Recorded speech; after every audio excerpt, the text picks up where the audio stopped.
의대 증원을 둘러싼 정부와 의료계의 갈등이 깊어지면서 의료진의 피로도가 누적돼 가고 환자들의 불편도 커지고 있습니다. 네, 의대 교수 사직이 현실화될지 한국중증질환자연합회 안선영 이사, 또 전국보건의료 산업노조 박민숙 부위원장과 현장 상황 점검해 보겠습니다. 두 분 어서 오세요. 네, 안녕하세요. 안녕하십니까? 네. 일단 먼저 대형 상급 종합병원만 놓고 봤을 때 이 환자들의 치료나 수술이 얼마나 좀 진행되고 있는지가 좀 궁금한데요. 상황이 어떻습니까? 네, 저희 이해를 시청자분들 돕기 위해서 보건의료노조가 어떤 단체인지를 먼저 말씀을 해드려야 제가 드리는 말씀이 훨씬 더 이해가 쉬울 것 같습니다. 네. 우리 보건의료노조는 의사를 제외하고 간호사, 약사, 의료기사 등 병원 및 보건의료기관에서 종사하는 60여 개 직종의 모든 노동자들로 조직된 대한민국 의료계 최대의 산업별 노동조합입니다. 지금 의대 증원 문제로 전공의들이 집단 진료 거부를 벌이고 있는데요. 거기에 있는 수련병원들인 사립대병원, 국립대병원, 특수목적 공공병원 등 223개 지부, 조합원 수는 8만 5천 명입니다. 현재 전공의들이 집단 진료 거부로 환자분들과 그리고 그곳에서 일하는 노동자들 또한 직격탄을 맞고 있습니다. 현재 수술, 치료, 검사, 입원이 급격하게 줄어들었고요. 비상 경영 체제에 병원은 돌입을 했습니다. 수술 건수도 이미 평상시 대비 절반 이하로 다 떨어져 버렸고요. 중증 환자 치료도 엄청난 차질을 빚고 있는 상황입니다. 네, 절반 이하로 떨어진 상황이군요. 네, 그렇습니다. 네, 알겠습니다. 큰 피해는 환자분들일 텐데요. 환자 단체에서도 구체적으로 집계된 피해 사례가 있습니까? 지금 정부에서 정확한 이제 집계를 하고 있다고는 하는데 지금 저희 협회나 이런 쪽으로 전달되는 건 없지만요. 지금 계속 이제 의료 이 대란으로 인해서 지금 문제가 되고 있는 부분은 저희 협회로 계속 지속적으로 들어오고 있는 상황입니다. 예. 구체적으로 어떤 사례들이 있나요? 우선은 치료받을 수 있는 병원을 못 찾는 부분이 가장 크고요. 그리고 지금 이제 중간에 지속적으로 받아야 되는 진료가 멈춘 상태에 대한 그 걱정과 불안 이런 부분이 가장 크십니다. 네. 그렇다 보니까 이제 일부 병원에서는 병동을 아예 통폐합하는 이런 움직임도 있는데 이유가 뭡니까 이게 정확하게? 전공의 집단 진료 거부가 벌써 6주 차고요. 그러다 예. 보니까 이제 지금 빅5 병원뿐만 아니라 전국의 사립대병원, 국립대병원, 대형 병원들이 평소 대비 병상 가동률이 반토막 났습니다. 어떤 병원들은 40% 미만으로 떨어진 곳도 있고요. 그러다 보니까 병원마다 하루 10억 이상의 막대한 적자가 나고 있고 지방의 모 국립대병원은 이미 100억 이상의 적자가 난 상황입니다. 그래서 병원의 경영 적자가 현재 눈덩이처럼 쌓이고 있다 보니까 병원으로서는 인건비 절감을 위해서 인력 운영 효율화라는 명목으로 병동을 통폐합하고 있는 그런 절박한 상황입니다. 예, 일각에서는 무급 휴가 압박에 몰린다 이런 이야기들도 나오더라고요. 무급 휴가를 강요하는 곳도 있고요. 사실은 병상 가동률이 반토막 이상 났기 때문에 간호사나 직원 노동자들이 별로 필요하지 않은 거거든요. 그래서 강제로 이번 기회에 쉬어라. 지금 무급 휴가를 가지 않으면 불이익을 줄 수도 있다. 이런 얘기들도 하면서 전공의 집단 진료 거부 사태의 모든 책임을 환자들과 또 열심히 환자 곁을 지킨 병원 노동자들이 그 책임을 모두 떠안고 있는 안타까운 상황입니다. 예, 병원 적자가 많다 보니까요. 네네. 임금을 받지 못할 수도 있겠다 이런 불안도 있다고 하던데요. 이미 3월에 체불 위기를 겪은 사립대병원이 있었고요. 저희가 보기에는 다음 달 4월 1일이면 집단 진료 거부 7주 차에 들어가는 거기 때문에 4월 급여는 국립대나 사립대 병원에서 체불하는 병원들이 속출할 것으로 예상이 돼서 굉장히 병원 노동자들이 지금 많이 유감스러워하고 고용 불안이나 이런 것까지 많이 느끼고 있는 절박한 상황이라는 점을 꼭 좀 말씀드리고 싶습니다. 예, 그 노동자분들의 불안이 아무래도 클 것 같습니다. 그 대형 병원부터 이렇게 차질을 빚고 있는데 뭐 지방이라든지 2차 병원이라든지 이렇게 도미노로 여파가 오는 것 같은데 어떻습니까? 수련병원이 있는 대형 병원들은 병동을 통폐합하고 있지만 지금 오히려 지방에 있는 상급 종합병원이 아닌 2차 종합병원이나 민간병원들은 오히려 상급 종합병원에서 강제 퇴원한 환자들이 지방의 종합병원으로 이동하고 있는 상황입니다. 그래서 오히려 그 종합병원 지역의 지방의 종합병원들은 전공의 숫자가 적었습니다. 서울 수도권의 상급 종합병원은 몇백 명씩 전공의가 되지만 지방의 수련병원들은 보통 그 전공의들이 10명 이하였고 대다수 전문의들을 고용하고 있었기 때문에 오히려 상급 종합병원에서 강제 퇴원 당하신 환자분들이 이런 종합병원으로 오셔서 외래 환자도 좀 늘었고요. 입원 환자도 좀 오히려 늘었습니다. 그래서 저희는 이 기회에 1차 의원, 2차 종합병원, 3차 상급 종합병원으로 이어지는 의료 전달 체계가 제대로 확립되는 계기가 되어야 한다 이렇게 말씀드리고 싶습니다. 예, 이제 전공의들이 의료 현장 떠난 지 벌써 6주째가 됐는데요.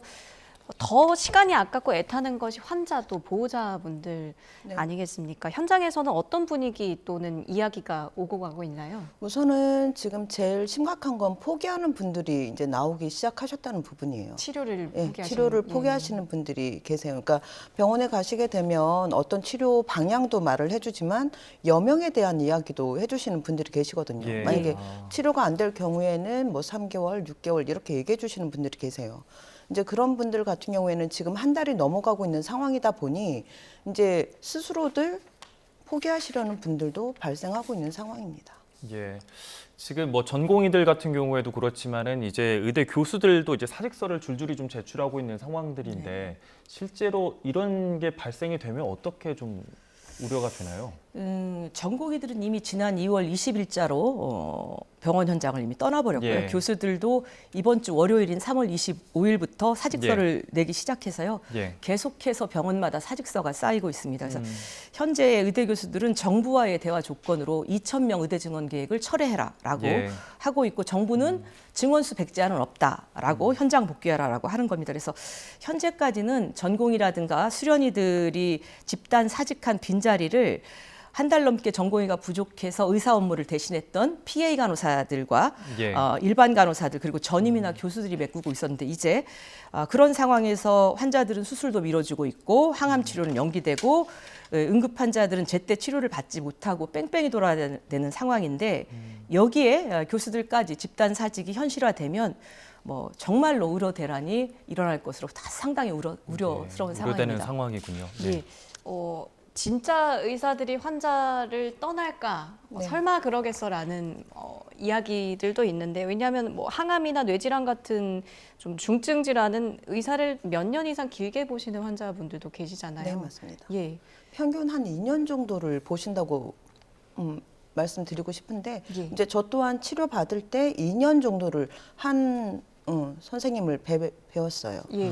이제 그렇기 때문에 이제 지금 상태에서는 첫 번째로 환자들이 나를 치료해줬던 선생님들에 대한 배신감도 있어요. 이제 감정적인 부분이 많이 발생하고 있는 상황입니다. 처음에는 치료를 못 받을까 하는 그 불안함에서 지금은 이제 뭐 배신감이라던가 아니면 버려졌다 이거는 이제 계속 지속되던 건데 이게 점점 더 두터워지고 있어요. 이런 감정 소모들이. 예. 어떻게 보시나요? 예. 교수들께서 사직서 수리 전까지는 환자 곁을 떠나지 않겠다라고 발표를 했지만 전공의 이탈로 경무에 시달리고 있는 것도 맞습니다. 그래서 3월 25일부터 사직서를 제출하고 실제적으로 외래 진료도 그렇고 수술도 입원도 다 줄이고 있고 근무 시간도 법정 근로 시간인 52시간까지만 근무하겠다고 지금 하고 있습니다. 교수들의 피로가 누적되고 있고 환자가 위험에 노출되기 때문에 환자의 생명이 다칠 수 있고 의료사고가 날까 봐 선택한 일이라고 교수들은 설명하고 있지만 한편으로는 사실 절박해서 선택한 것을 존중하기도 하지만 한편으로는 정부와 국민들에게 의대 교수들이 의대 네. 증원 계획을 백지화하라는 압박이고 준법 투쟁의 일환이라고 저는 생각을 합니다. 근데 지금은 사직서가 수리되진 않았습니다만 예. 민법 660조에 근거해서 사직서를 제출하고 한 달이 지나면 사직의 효력이 발생을 하기 때문에 실제적으로 한 달이 되는 4월 25일 이후면 병원 현장을 떠날 거라고 예상이 되고요. 더욱 저는 안타까운 건 의대 교수들께서 제자들을 보호하겠다라고 하면서 사직서를 제출을 하셨는데 예. 의대 증원 2,000명 계획을 백지화하고 의사단체와 재논의해라라고 하는 요구이기 때문에 정부하고는 현재 접점을 찾는 게 굉장히 어렵겠다라는 판단도 있고요. 네. 극적 타결 가능성이 적어 보여서 정말로 4월 25일 이후에는 교수들마저 환자 곁을 떠나는 최악의 의료 대란이 일어나지 않을까 대단히 우려하고 있습니다. 네. 상황이 이렇다 보니까 의료계하고 정부 둘 다 이렇게 극단적으로 가다 보니까 이게 대화도 안 되고 네. 왜 이런 계속 이제 반복되는 것들이 어떤 이유 때문일까요? 근본적인 이유를 보자 그러면 이 상황은 예견돼 있던 상황이라고 예견된 저희 상황. 예, 네. 협회는 생각을 하고 있습니다. 왜냐하면 지금 의사 수 그리고 지금 사실은 병원하면 의사를 떠올리지만 그 안에는 간호사 그리고 의료기사 해서 100만이 넘는 분들이 그 안에서 근무를 하고 계세요. 예. 지금 그분들만 포함한다 그래도 180만이 넘습니다. 근데 이 부분을 10,000명이 넘는 의사들이 지휘를 하고 있는 거예요. 그러면 그 안에 인력적인 부분이나 그리고 약제 같은 경우에도 한번 기회가 되실 때 보험 처리되는 그런 부분들을 한번 확인해 보시면 의사들이 다 선택합니다. 비보험도 이제 환자분들한테 이게 도움이 된다라고 권유를 해가면서 하고 있어요. 그럼 인력 그리고 뭐 돈적인 부분, 화폐적인 부분 그리고 그 안에 어떤 여러 가지 상황들을 전부 다 의사들이 주도하고 있어요. 상황입니다. 의료계에서는. 이렇게 키워낸 게 사회예요. 그런데 지금 의사들 입장에서는 감히라는 말이 나오지 않습니까? 협회 의협 차원에서 감히 우리 의사들한테. 이거는 사실 의사들을 욕하기에 앞서서 사회가 아주 불량하게 키워놓은 조직입니다. 이번에 만약에 정부에서 진짜 얘기하는 대로 어떤 의료의 체계도 바꾸고 그리고 이 부분에 대한 여러 문제점을 해결하려고 한다 그러면 지금처럼 의료인의 숫자만 가지고 얘기할 부분이 아니에요. 이거는 의료법 그리고 의료기사법 그리고 간호사법 이 부분들을 전부 다 통으로 놓고 이거를 조율을 해야 돼요. 이거는 굉장히 기형적인 형태라고 이제 생각을 하고 있습니다. 시스템까지도 좀 전반적으로 바꿔야 다뤄야 된다. 합니다. 이런 네. 말씀이시군요. 의사들한테 네. 모든 게 가 있어요. 그러다 보니 약을 판매하는 회사나 아니면 기계를 판매하는 회사들이 어디 가서 로비를 합니까? 의사들하고 로비합니다. 이거 잘못돼 있지 않습니까? 네. 네. 그 지금 의료계하고 정부 둘 다 이제 어쨌든 대화를 한다고 하면서도 지금 각자의 주장을 굽히지 않고 있는데 네. 어디에 좀 더 책임이 좀 있다고 보십니까? 저는 책임이 둘 다 같다 이렇게 말씀을 좀 드리고 싶은데요. 어쨌든 의대 교수들도 사직서가 수리되기 전까지는 환자 곁을 떠나지 않겠다라고 얘기하지만 예. 뭐 이미 진료 대란, 의료 대란은 일어났고요. 그리고 의사 집단 행동으로 인해서 가장 피해를 보는 건 환자분들이십니다. 국민들이 피해를 보고 있고요. 예. 국민 모두 의료 대란을 원하지 않는 상황입니다. 근데 이제 그런데도 의사 단체들은 의사를 이기는 정부는 없다. 그리고 정부를 이렇게 협박하고 있고 집단 행동으로 정부를 굴복시키려고 하고 있습니다. 근데 이에 정부는 면허 박탈하겠다. 그리고 사법 처리하겠다라는 초강수를 두고 있는데요. 정말로 의사협회도 그렇고 정부도 국민을 위해서라면 정부와 의사단체 모두 지금의 갈등을 누가 누구를 이기고 굴복시키냐의 싸움으로 끌고 가서는 안 됩니다.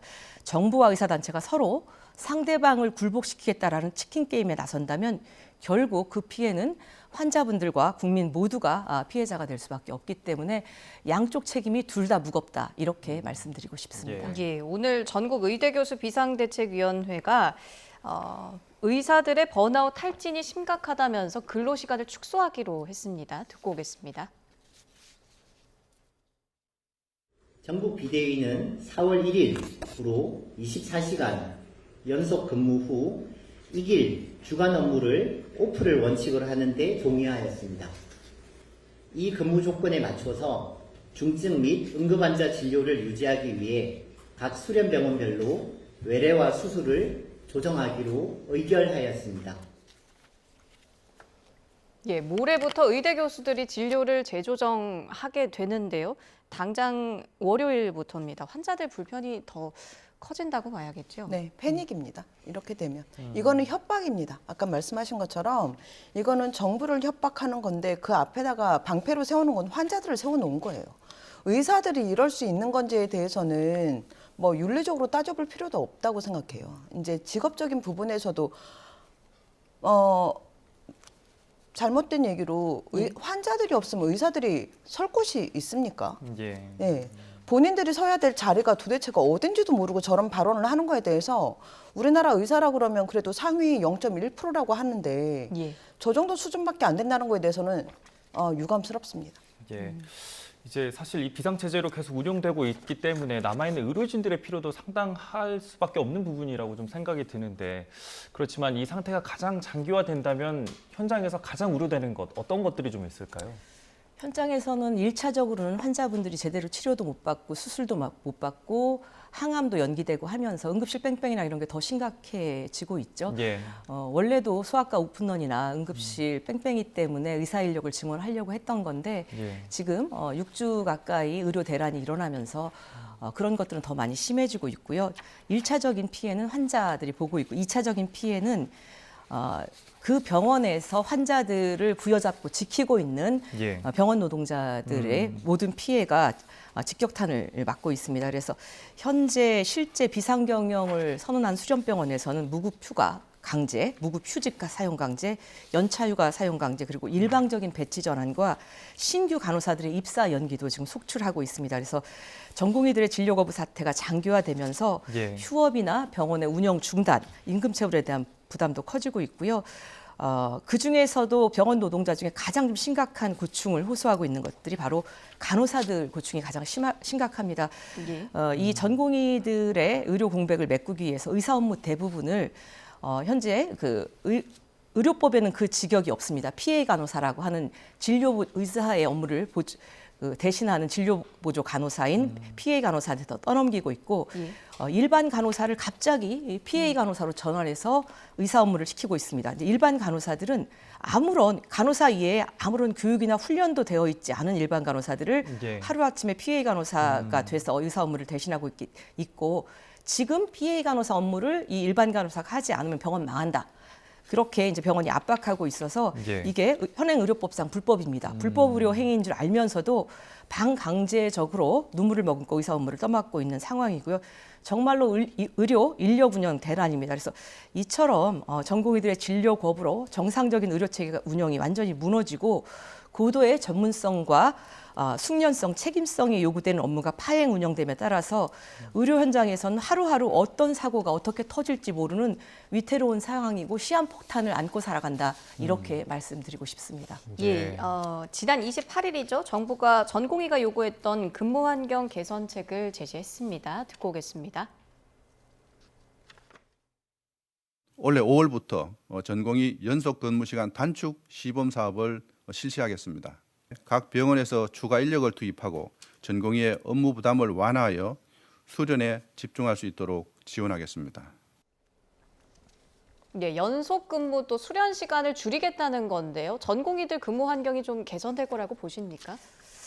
그 전공의들은 사실은 수련이 신분이고 교육생 신분입니다.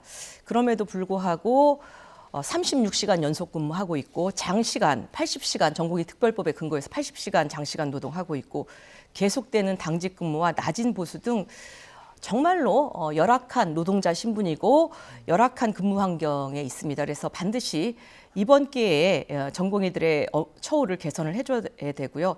전공의들이 이런 식으로 열악한 상황에서 더 이상 병원 근무는 지속 가능하지 않습니다. 이것은 환자 안전과 의료 서비스의 질 향상을 위해서도 전공의들의 열악한 근무 환경은 획기적으로 개선되어야 합니다. 근데 지금 정부가 발표한 내용들을 보면 집단 진료 거부를 전공의들이 하기 전에 이런 시범 사업을 했어야 하는 겁니다. 예. 저희들이 보기엔 소 잃고 외양간 고치는 격이기도 하고요. 그럼에도 불구하고 저는 시범 사업이 잘 실시돼서 전공의들이 돌아오면 실제적으로 그들의 처우 개선이 되고 병원 노동자로서 그리고 수련생과 교육생 신분으로 제대로 질 좋은 의료 서비스를 배우고 환자들에게 질 좋은 의료 서비스를 제공하는 히포크라테스 선서를 실현하는 그런 전공의와 의사들이 되기를 간곡하게 국민의 한 사람으로 바라고 있습니다. 네. 예. 그리고 좀 하나 짚고 싶은 게 그 항암 치료를 같은 거라든지 이렇게 주기적으로 치료를 받아야 되는 환자들의 또 이 어려움들이 많을 텐데요. 그 이런 항암 치료나 부작용 관리 같은 것들을 집 근처 협력병원을 통해서 할 수 있게끔 한다는 것이 좀 어떤 가능성이 좀 있겠습니까? 이미 환자들은 하고 있습니다. 정부에서 지금 이걸 대책이라고 내세운 거에 대해서 환자들 입장에서 얘기할 수 있는 거는요, 이미 하고 있습니다. 그리고 그렇게 된 지가 저희가 의료 파업 나고 한 15일 정도 됐을 때, 10일 정도 넘었을 때 이미 급하게 치료를 받아야 되거나 연속 치료를 받아야 되는 분들은 지방 병원까지 문의를 해놓은 상태세요. 근데 이거를 지금 한 달이 넘은 상태에서 정부에서 대책이라고 발표를 한 겁니다. 이거에 대해서 지금 알아보고 이미 그 병원에 입원해 있는 환자들 입장에서는 정부에서 이걸 대책으로 내놓은 게 좀 그다지 의미가 있는 정책은 없죠. 아니다라는 아쉽다. 말씀이시군요. 예, 네. 그러면은 근본적으로는 좀 어떤 돌파구를 마련해 보면 좋을까요? 우선은 대화를 해야 되는 게 맞습니다. 그리고 정부에서도 지금 그 2,000명에 대해서 왜 그렇게 매몰돼 있는지 모르겠지만 예. 지금 계속 환자들은 앞세워 놓고 2,000명만 계속 얘기를 하고 있는 거거든요. 그리고 의협에서도 계속 2,000명은 안 된다라고만 얘기하고 있는 상황이고요. 예. 이게 양쪽 다 타협의 의지가 있는지는 환자 입장에서는 이해가 되지 않습니다. 네. 납득도 안 되고요. 네, 그렇습니다. 사실 의료 공백 사태가 계속해서 장기화되면서 환자들과 또 남아있는 노동자들의 이런 또 어려움들이 커지고 있는 이런 상황입니다. 오늘 의료 공백과 관련해서 한국중증질환자연합회 안선영 이사와 또 전국 보건의료노조 산업노조 박민숙 부위원장과 함께 얘기 들어봤습니다. 오늘 말씀 감사합니다. 네, 고맙습니다.